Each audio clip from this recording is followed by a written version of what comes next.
Okay. Once again, welcome to the Unshakable Foundation meeting of Cocaine Anonymous. This is a main share meeting, and today it's with so much gratitude that I'm welcoming Nikoleta D, all the way from New Jersey. He's come to share around 40 minutes loosely around the topic of surrender and trust, perhaps, after which we'll open up for question and answers. Nikoleta, thank you so much for coming. It's over to you. Thank you, Young. Thanks, everyone. Hi, everyone. Hi, family. My name is Nikoleta. I'm an addict. I'm an alcoholic. Thank you for the invitation, allowing me to participate in my own recovery, share with you my truth. I ask God to put the words in my mouth and help me speak about the topic loosely of surrender and trust. And, Young asked me for the topic, and I have this vision of me prior to getting clean and sober and me in recovery. And there's one thing that really sticks out the most if I was to summarize it. And that's this girl that really lived from the neck up, really, really driven by fear, really, really obsessed with self, and really, really addicted to thinking, that needed so much relief from all the narrative and all the commentary about life and how to live it and the people in it, that I found that relief in drinking and drugging. And until I came to a point where I didn't want to drink and drug, and I couldn't stop. And I couldn't not pick it up. And I was in that place of powerlessness, really. And, looking back now, I see that that's my spiritual path. Alcoholism and addiction have been my spiritual path. And nothing else was really going to bring me to my knees and really pause me, and put me in a position where I need to reevaluate the system that I've been living by. And the system I've been living by is the one where I am completely living life in my head, in a self-centered way, obsessed with self. I think this is really the petri dish of alcoholism and drug addiction, right? The disease is in me. It's not in the substance. The substance that I pick up is what gives me relief. And I remember the first time I picked up a bottle of gin, I got my hands on it. I was 16 years old. I was working in a restaurant. I was living alone in New York City. I was already tight. Life was already overwhelming. I thought everyone pretended. I thought they had a formula. It was important to me how you saw me and what I looked like to you. And I wanted to be perceived in a certain way. And I already had that mental anxiety about how to move in life. I didn't know how to successfully live life and show up for life. Life was scary and it didn't feel safe. And when I got my hands on that bottle of gin, out of curiosity that I concluded as I watched my father drink when I was a kid, I was just so curious about why it was so important to him. I could see the effect produced by alcohol or whatever substance. When he would take it, I would just see the shift. And I said to myself in the back of my head, oh, one day, one day I'm gonna see what that's all about. And I got my hands on this bottle of gin when I was 16, working in a restaurant in New York City, and I lived alone, and I was already supporting myself, and I brought it home, and it was love at first gulp. I do recall just this one thing that definitely occurred is I could breathe. There was an exhale. And when I say that, only alcoholics and addicts know what I'm talking about. Because when my sister drank the first sip of any alcoholic beverage, she didn't have that experience. It made her nauseous and dizzy and sleepy, and she didn't want a second gulp, a second sip. She forgot about it. It didn't do for her what it did for me. And that's really where my journey with alcohol and cocaine begins. And I'm so grateful that they're both of them, because they both brought a faster bottom and an uglier bottom for me. That was my magic combo. My sober date is September 15, 2006.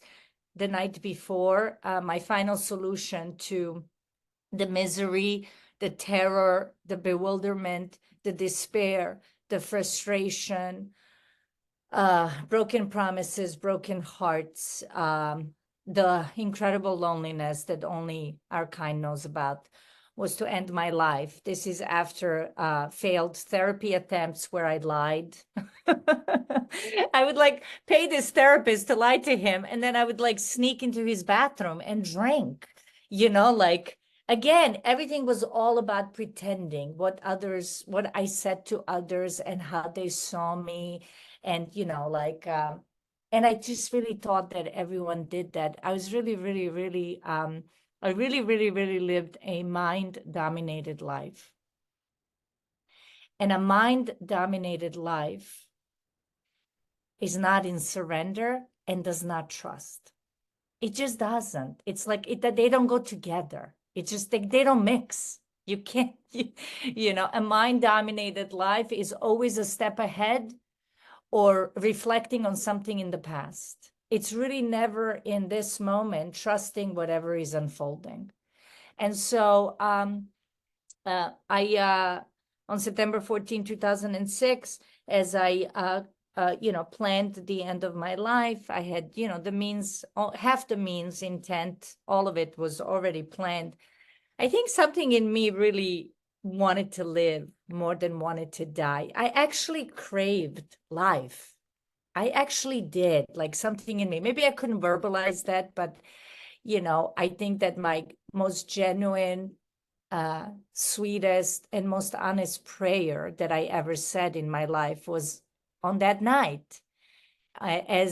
Because it, like, my life depended on it, almost like that cry out for help really came from this place of like also telling the truth for the first time. And the truth was, I can't stop drinking. And there was really no one to blame. There was no one to blame anymore. That was a full sentence. There was nothing that I could do the next day or the next moment, or I should have done differently, or I should move, or I should, get a new job, or get a new boyfriend, or get a new therapist, or try that meeting or this meeting, or it's because of the life I've had, or the challenges and the difficulties and the struggles I went through, or it's because of my childhood or my family. It was a full sentence. I can't stop drinking. And I was just shy of 27 years old. Everything that I have worked hard for and that I built up until that point was really gone. And I'm so grateful for that. I think consequences for us are very important because they stand in the way of me seeing the truth. So when everything was taken away, I was left with nothing but seeing myself and the position that I was in, and I can't explain that split second of truth and what it did for me and what it continues to do for me for 17 and a half years. A tiny little moment, and not defined by my mind, right? Time stopped. There was a pause. It almost felt like a manipulated pause.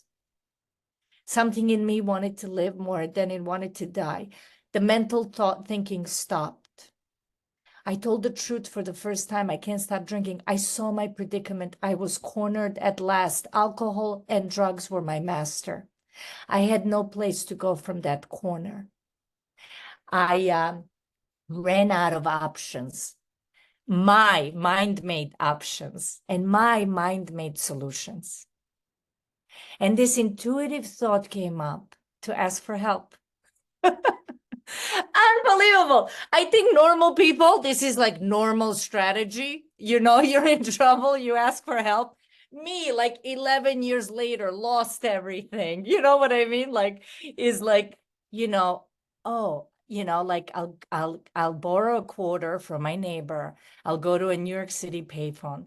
I'll call my sister and I'll tell her, I can't do this anymore. Please help me. And this is where my journey really begins. And I think that was like the point where the page flipped and there was a blank page. And, looking back now, like everything was unknown. And I so appreciate that at the beginning of this meeting, when Young was leading, he said, if you want to get a sponsor and if you want to know what that is, please ask any of the home group members. And I was like, oh my God, they are really talking to the newcomer. Because let me tell you, I thought a sponsor was someone who's going to get me out of debt and do like financial budgeting with me. You know, because the only sponsor word that I ever saw was like sponsorship for sports and like World Cup and stuff like that. Like, this is like, I don't speak this language, right? This like rocketed into the fourth dimension of existence and all that stuff. But that's really where my journey into Alcoholics Anonymous begins, and Cocaine Anonymous. I actually attended some meetings in early recovery, and I fell in love with Cocaine Anonymous early on, but there weren't a lot of meetings available back then in the area that I landed, but I could absolutely identify and relate to that substance. Not that that matters, because my ultimate love affair is with the big book of Alcoholics Anonymous. Because the book still speaks to me. And I have been reading it and studying it and have it read to me for 17 and a half years, and it's still fresh. And, you know, like the book really like points, and, you know, as I grow in recovery and as I have new experiences, then I have a reference point for what the book is talking about. When I first opened the big book of Alcoholics Anonymous, the only thing I could relate to is Bill Wilson's drinking and some of his thinking, right? And like how he tried to stop drinking, you know, all of his efforts to stop, how he tried to control and manage his drinking. Like I could relate to some of that stuff, but really everything else in the book was like a foreign language. It was a language I didn't use. It was a language I didn't understand, and it didn't really speak to me at the core of my being, really, at all, you know. But thankfully, I was in that place of like great humility, and I find that when we have an extraordinary experience or a true experience of step one, the powerlessness, that everything else falls into place. I think that's the baseline. The baseline is this like, I will drink. I will drink no matter what I do. I always drink. I drank when I didn't want to drink. I used when I didn't want to use. I drank and used when I had a lot of things on the line. I drank and used when I had every intention not to. And there were a lot of consequences, right? And the book talks so beautifully about lack of power. That's my dilemma. Lack of power, that's my dilemma. I think it's one of the more important, stronger sentences in the big book. It points to something so simply and so directly, right?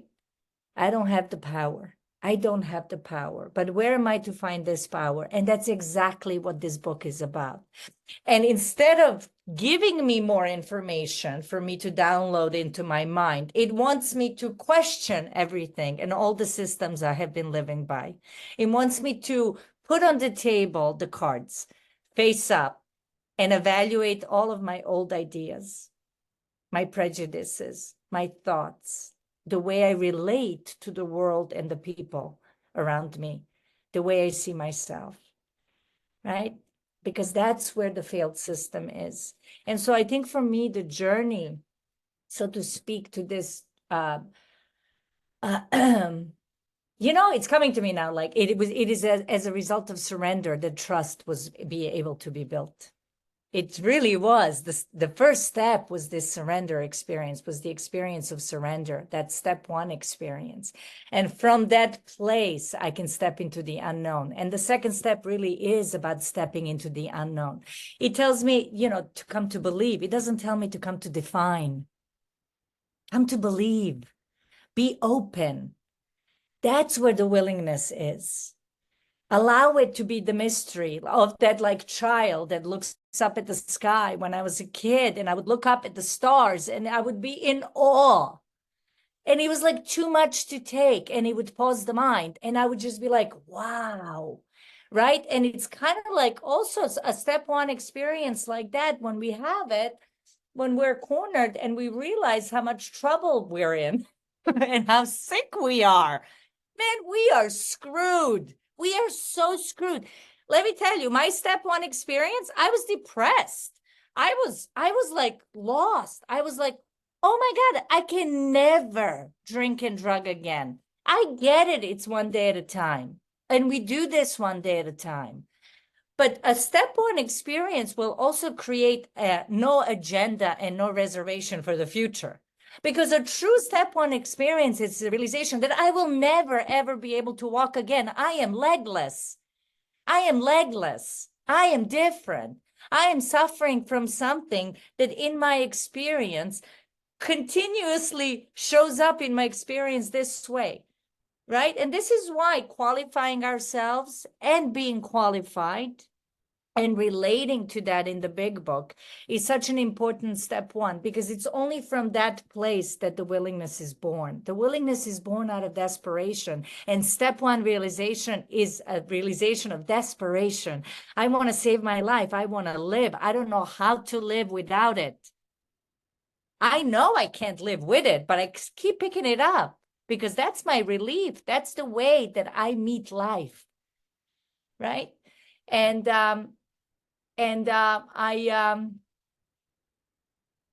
I landed in this treatment where I just didn't want to leave. I didn't want to leave. I begged them to keep me there locked up for 4 months. So my first solution to my alcoholism and drug addiction was to end my life. My second solution to alcoholism and drug addiction was to stay locked up and be told every single minute of every day what to do in a mountain surrounded by forest. So, I even settled for way less than freedom. I was like, I'm safe here. I'm safe locked up. That's the best my mind can do.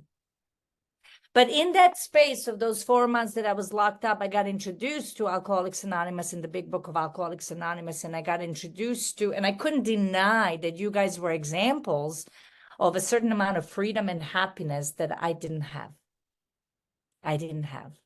So you were the example of that. It didn't matter what the book was saying. It mattered what you were saying. And you said to pray, and you said to pause, and you said to read it, and you said to do the serenity prayer, and you said to go to meetings and get a home group and get a sponsor. And I didn't like it. It's not how I rolled. I didn't understand it. I didn't know if I could do it, but I was willing. So the willingness was not that willingness that's born out of desperation, that's born out of the step one realization of how much trouble I was in, was really a gift. That was another gift. Willingness is grace also. The whole thing is a gift, an incredibly generous gift. And I came out of this, it was time to be like a free range alcoholic, but I wasn't ready. I was scared. And that step one made me realize that, but I'm going to drink. I'm going to drink. The mental obsession was removed, by the way. The mental obsession was not present since that split second when I tried to end my life under the influence of alcohol. But even though the mental obsession was not present, I knew that I was going to drink. That's a step one realization. And I put myself in a sober house in New Jersey, and I'm speaking to you from one of the offices in this sober house. And then, should I say that there is no God personal to me in my life? I came to this place without a phone, not knowing where I was. I'm not from this area. I'm a New Yorker. I landed in this North New Jersey sober house. I rang the doorbell, and nothing in me thought that I could succeed. And 2 days later, there was a woman standing in front of me, and she became my sponsor, and she's my sponsor to this day today. And I thank God that she stood in front of me free, with a glow in her eye, with confidence. I felt safe in her presence. I just couldn't lie to her, even if I tried. Even those like little white manipulative lies, I felt like she could read me like a book just with her gaze. Like, like she had this like softness and humility, but she had confidence. And like the only time that I saw that was in like spiritual teachers that I would like watch on late night news, going through the channels, like in the middle of the night. Like I would notice, like Dalai Lama had that. But there was this like regular woman in front of me in a parking lot in North Jersey that was qualifying me as an alcoholic. And she exuded freedom. I thought it was her, but it was the spiritual awakening. She was awake. She was awake and she carried the message to me. She was the big book of Alcoholics Anonymous and everything that the book points to, because the book points to things.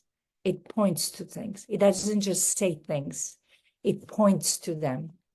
And off we went. She qualified me, and she gave me the dignity to qualify myself, obviously. And she reiterated how much trouble I was in and how sick I was. And one of the first things she told me is to sit quietly for 2 minutes. Like the next day. I'm like 4 months sober. I've never sat quietly for 2 minutes. Let me tell you, I failed 29 seconds later. I even contemplated lying to her. But then I was like, oh my God, I can't sit with myself quietly, doing nothing. She didn't ask me to do anything. Quietly, just sit, 2 minutes. And 29 seconds later, I was cheating, looking at the clock, kind of like, why am I sitting? Mind commentary, full force, like completely loud, mental noise, like just on and on and on. It was a great exercise to fail at because I realized how little I knew of myself and how little I was in touch with myself. And I recognized this petri dish of alcoholism. And it got me a little bit closer to the truth of what they mean by selfishness and self-centeredness is the root of our troubles, and self-manifested in various ways is what defeats me. And the problem centers in the mind. It all comes together. It all comes together. And I graduated college in my drinking days, and I graduated with a degree in philosophy. And my thesis that I had to write, all 50 pages of it that I chose to write on, was proof that there is no God. Oh my God, I was so arrogant. Guys, I was like really disconnected. I was like all from the neck up. I mean, obviously, needless to say, this is the most important relationship in my life today. There's absolutely nothing more important to me. And but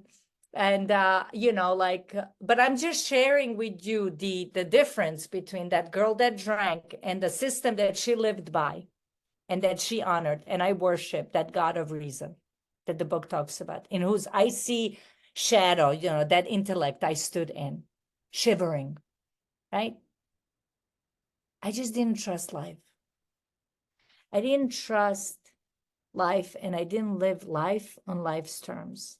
And we can call it life, we can call it God, we can call it love, we can call it fate, higher power, whatever word you want to use. But I remember one of the first things she told me, whatever word you want to use, just make sure it relaxes the mind. Can you define that without using the mind? Can you sense it? Can you feel it? Can you trust its presence? Can you start a dialogue and a relationship with it without needing to define it? And the book clearly tells us it does not need to be defined. And she knew that my mind would chew anything up that needed definition. I would debate it and I would argue with it, and I would come from some angle and some corner, because really I thought that success was knowing the next move and being prepared, because life was scary and it was overwhelming. And of course it was, because I was relying on my own power, on self. I was relying on self. And self-reliance doesn't work, right? The book talks about that. It doesn't work. And it says, self-reliance doesn't work. It is, self-reliance failed us, period. It doesn't work. Like, it gives us an answer. Like, why does self-reliance doesn't work? It fails us. Oh, because it doesn't work. You know what I mean? I think deep down inside, I knew that I knew that on my own power, my own smallness, and in the insecurity of that smallness, The fear tried to control life, control and manage life. And why does it fail? Because life is not manageable inherently. It's just not. And so as long as I'm not living in the truth of that, I'm not aligned with the flow of life. And when I'm not aligned with the flow of life, I'm constantly in resistance and in argument with it. And when I'm constantly in resistance and argument with life, I am building on resentments. Things are not going my way. Things are not happening the way I need them and want them to. I think that they should be happening. They're not acting the way I want them to act. That shouldn't have happened. He shouldn't have happened. She shouldn't have happened. And I'm constantly in conflict. And when I'm constantly in conflict, that calls for more thinking. Forget drinking. I'm 17 and a half years sober. When I'm in conflict today, the mind gets busy. There's a narrative. There's an agenda of how I want things to be. I think I'm right. I think I know better. And life is showing something else. And so what am I left with? There's only one thing I'm left with. Am I willing to trust what's unfolding in front of me, that it has its own intelligence? That I might not be able to see the value of it right now, but it can't be any other way. Maybe it's bringing me to something better, because ultimately life wants me to be happy, joyous, and free. That it has nothing to do with me, that it's not happening to me. It's happening. There's no me that it's happening to. Yes, I have my preferences and likes. Yes, I do. But even the smallest example, it's like it's raining. But I want it to be sunny. But it's raining. Reality wins. Reality always wins. What would my life look like? What would a day look like if I was in surrender to whatever happened that day? If I said yes to it, if I aligned with it, what would my spiritual condition be like? What would my availability to those I encounter be like? Would I be more in a place of presence? Would I travel lighter through that day if I agreed, whether I liked it or not, with whatever life threw in front of me? And I allowed it, from such a minuscule thing, from whether it's raining to the court documents that I received a month ago, or the medical diagnosis that might be coming down the pike. Yeah, I get it. Yes, there's loss and there's grief and there's suffering and there's struggles and there's challenges, but that is life. That is life for everyone. For everyone. And I have to work with what I got. I got to work with what's in front of me. We can rise above it. The change will come over us, but not until I say yes to it and see how I can fit myself to be a maximum service with whatever is happening in front of me. That it's no longer about what I want, but what's wanted. It's no longer about what I need, but what's needed. Because the worst thing happening in my life ended up being the greatest thing ever. I have been reborn. I have two lives. I have two lives. That girl in New York City that was successful and made money and had praise and was seen a certain way and had an apartment in New York City in Manhattan and had a six-figure job, in her 20s, and could do whatever she wants. I wouldn't trade that for the life I have today. But that girl did not know that this was possible or available. Because when I live my life, when I'm mentally dominated with the mental noise and my ideas about what should be and what shouldn't be, I actually cut myself short. Because let me tell you, I have a tremendous fear of public speaking. Nothing about Nikoleta wants to speak at any meeting. Of course, life just keeps throwing invitations. And like 5 minutes before every meeting, I'm like, I'm quitting AA. I don't want to do this. There's like a little, chatty thing going on in the mind. Then I come to a meeting. I have no idea what's going to come out, because I'm willing to trust, because I'm willing to have my life be led by something other than me.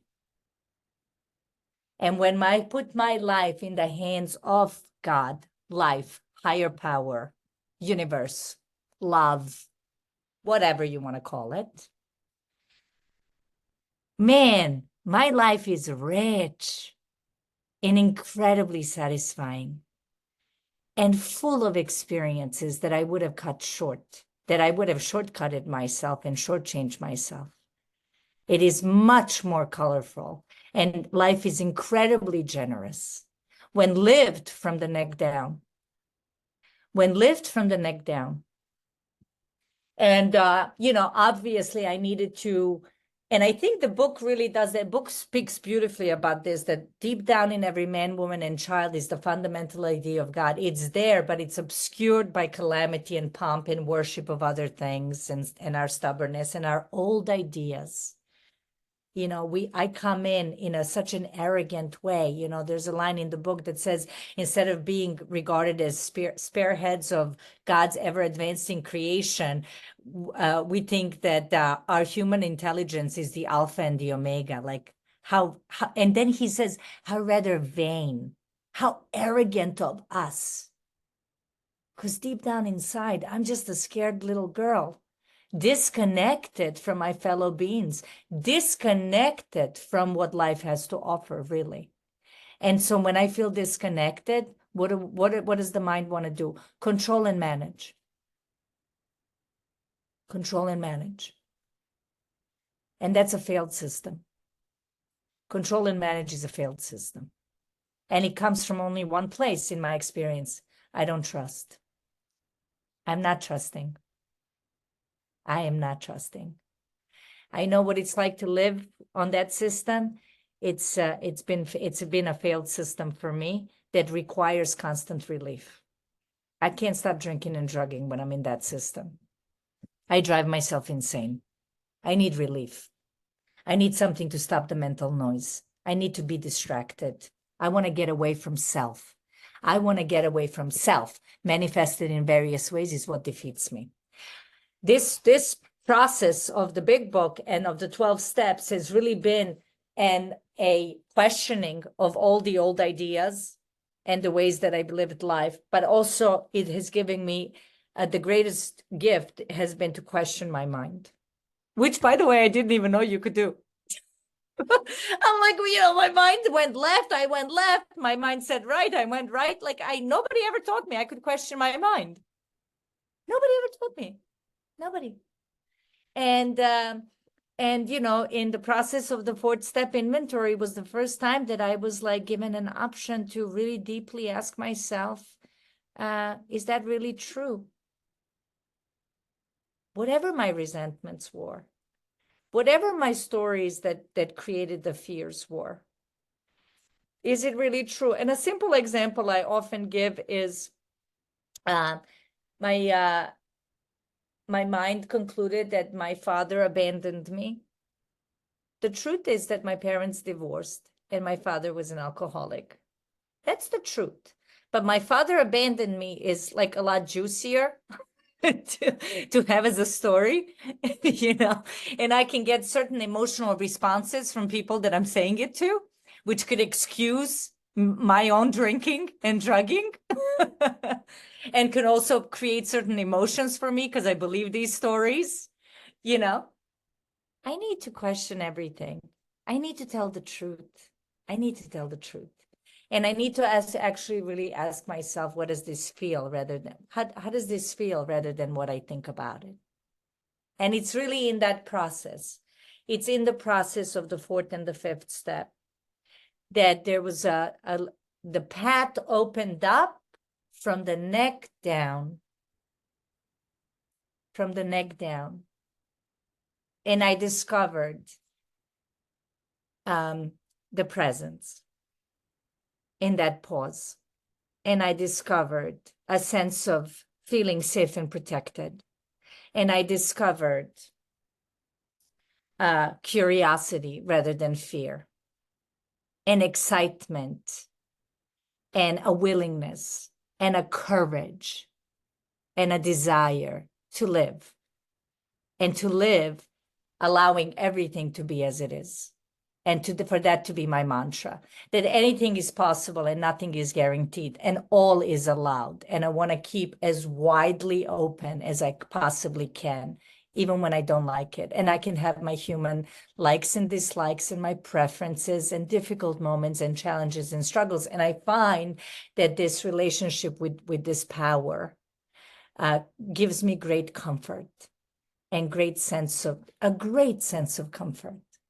That when I'm confused, that I can say there's confusion. And when I'm like lost, I can say, oh, there's a feeling of being lost, guide me. And I can have this dialogue with this power. And I can ask myself, how would love view this situation rather than how my preferences would view this situation, And as a result of that, the pad's been incredibly colorful. I'm 17 and a half years sober and I still feel like a newcomer. The more I know, the less I know. I've had, a multitude of surrenders in sobriety. And I am incredibly blessed and grateful that we have this process of the 12 steps to turn to. I have these tools that I could use. More than anything, I have a connection to you. You're my mirrors. You speak my language.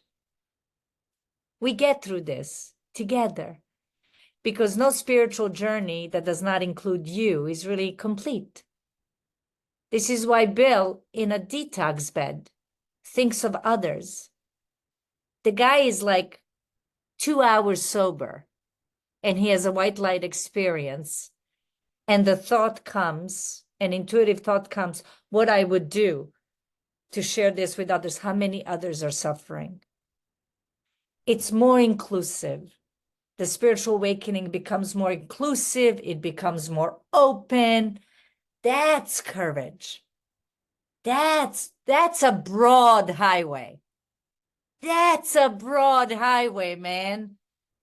Like how you cannot get more broad than that, the one that allows everything. And I think that to allow everything is to be in this element of surrender and trust. And even though the mind comes in and, questions and gets scared and what ifs and doubts, I love the statement that my sponsor said to me a long time ago. She said, I called her up and I said, I have doubt. And she paused and there was a quiet moment. Meanwhile, I'm on a payphone in a sober house in a hallway, right? And I'm like waiting. And she goes, doubt. And like my mind just blew up. Like all thoughts ceased. Like all thinking stopped. I was just paused. And I remember another time I called her from this payphone in a sober house and I said, my day is going great. It's awesome. I'm having the best day ever. And she paused and she said, why? Is everything going your way? And I was like, there's a wise lesson in this statement. There's something wise that she's trying to tell me, As we get into this, like we have this spiritual surgery, man. This is a spiritual surgery. The 12 steps is a spiritual surgery. It just shows us that the spiritually dominated life lived with spiritual principles and trust and surrender and faith, very much part of that. It just makes us travel lighter. And when I travel lighter through life, I don't need to run away. I don't need to escape. I don't need to manage and control. And I don't need to get relief. I build spiritual fortitude and spiritual stamina when I meet all of life the way it presents itself. And so I'm able to get through challenging family dynamics and financial insecurities and my dad passing away early and me wanting to have spent more time with him and having him pass across the ocean without me being there. And that was a fear.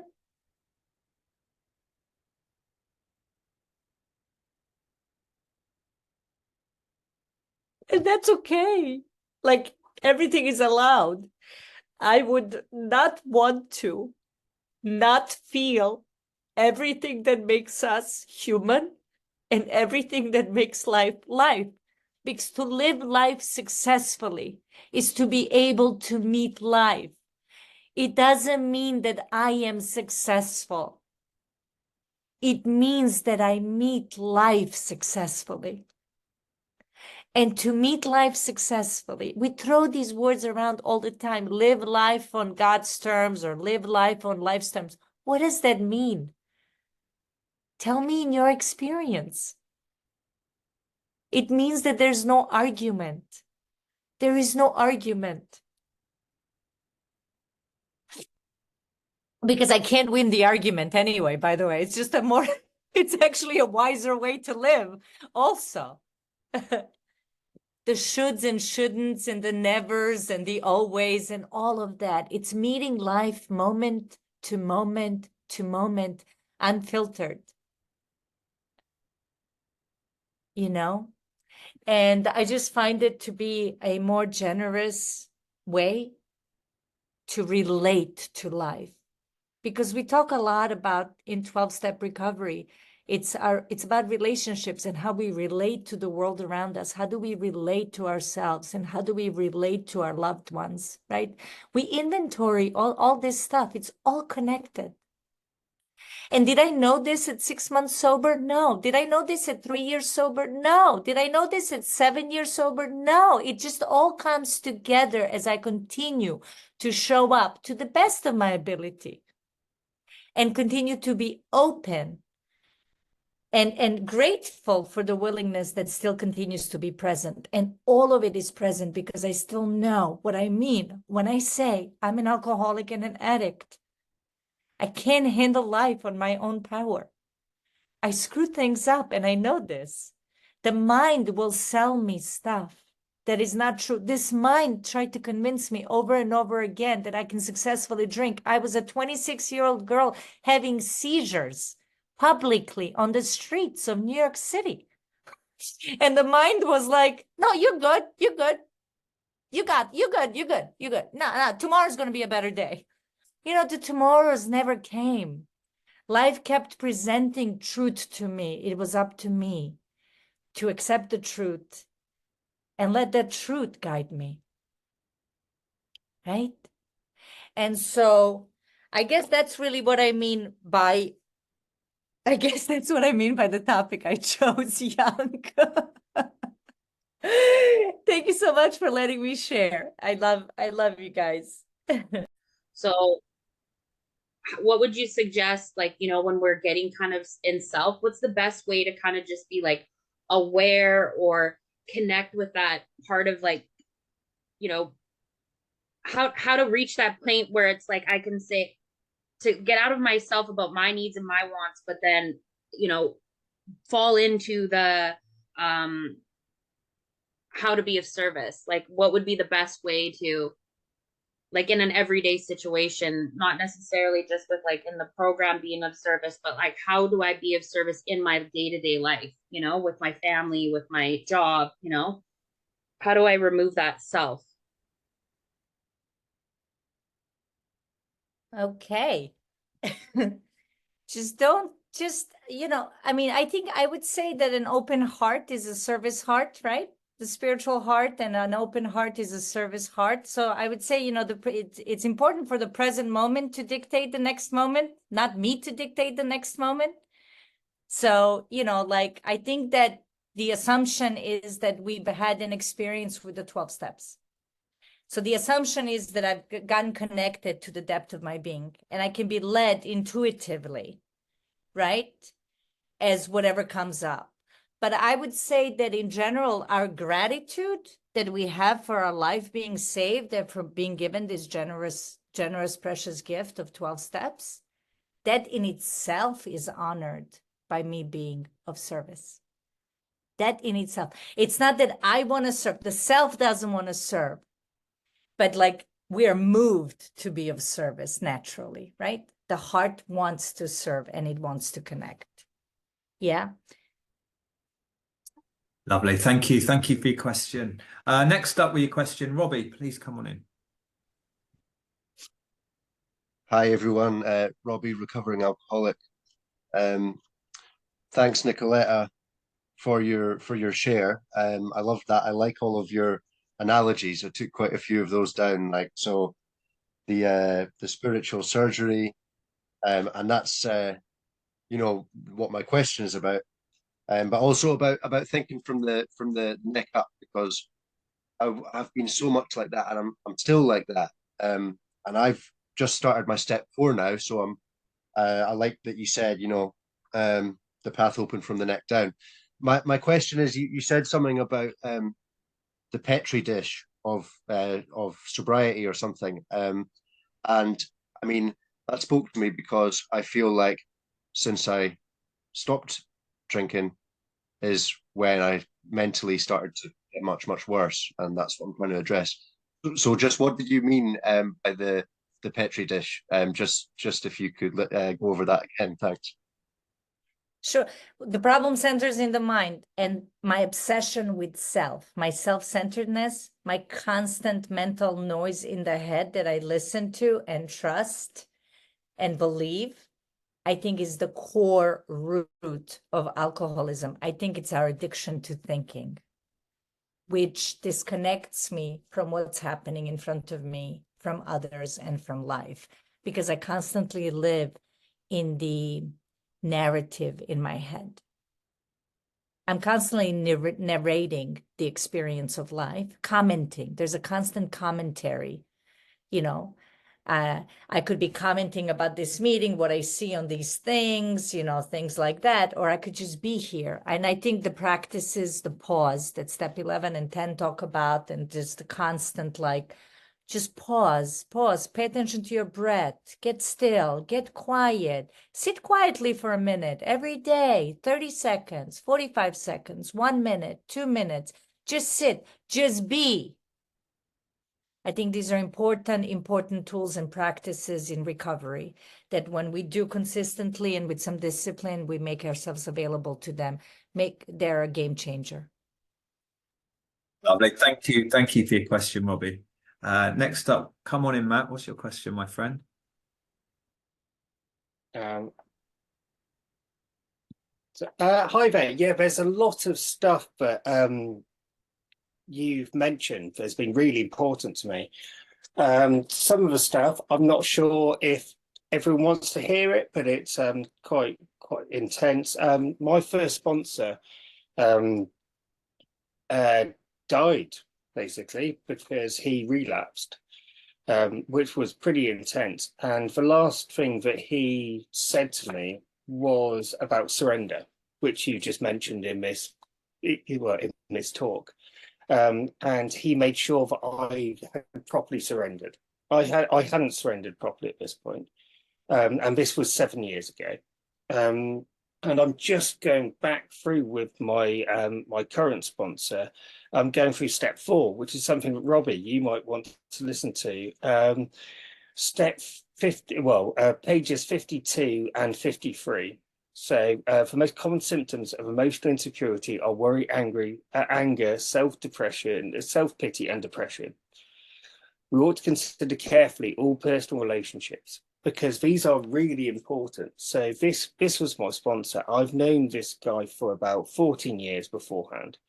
And this was about 7 years ago, and it completely took me apart. I fell out of recovery for 4 years afterwards.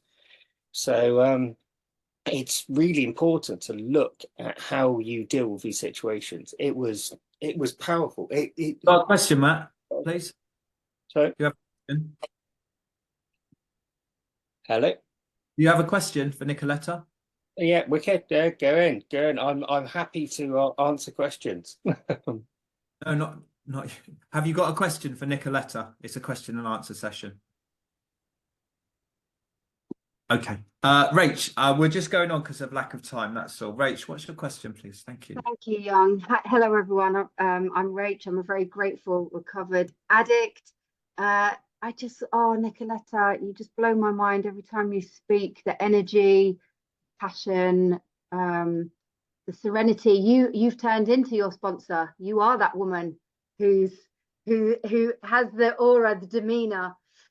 My question is, I could have had loads. I'm going to have to re-listen to your share because when I'm co-hosting, I can't think straight. But after 17 years, you know, you're so in love with that book and you're so in love with this program and it is so unbelievably attractive.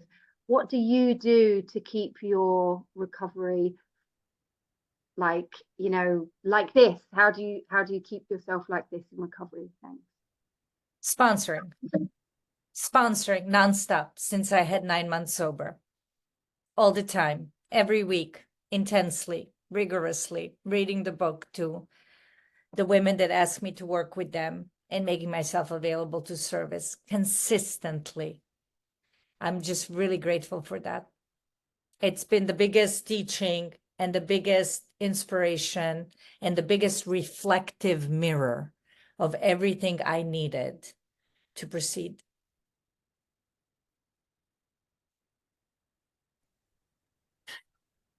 What? Thanks for the question, Rach. Bill, please come on in. What's your question, my friend? Thank you, Young. My question is very simple. Boy, you open, what a brilliant share, first off. And wasn't it because of the fundamental idea inside that you so laboriously set out to prove it wasn't so? I was thinking about it. I don't go around trying to prove to people that I don't have blue eyes. Some of them think they should be brown because of what I'm full of, but I don't try and prove something that I know. Was it because it was so fundamental that you set out to convince yourself it wasn't so? Right. Yes. The answer to that question is yes. Lovely. Thank you, Bill. Always good to hear you. We've got a couple of questions in. We've got one more question that I think we can get in. There's a couple in here. What's your meditation and prayer life like now after 17 years in? Silent sitting, for me, it's the highest form of prayer, really. I don't even like to call it meditation anymore, but just getting quiet. I just get quiet as soon as I wake up in the morning, throughout the day, sometimes in the evening. I've had experiences when where I turn into the meditator, like the self will like try to own anything that I do and then try to self-improve it. So I want to just sit humbly. I just want to get quiet. I just want to pay attention anywhere else besides my mind.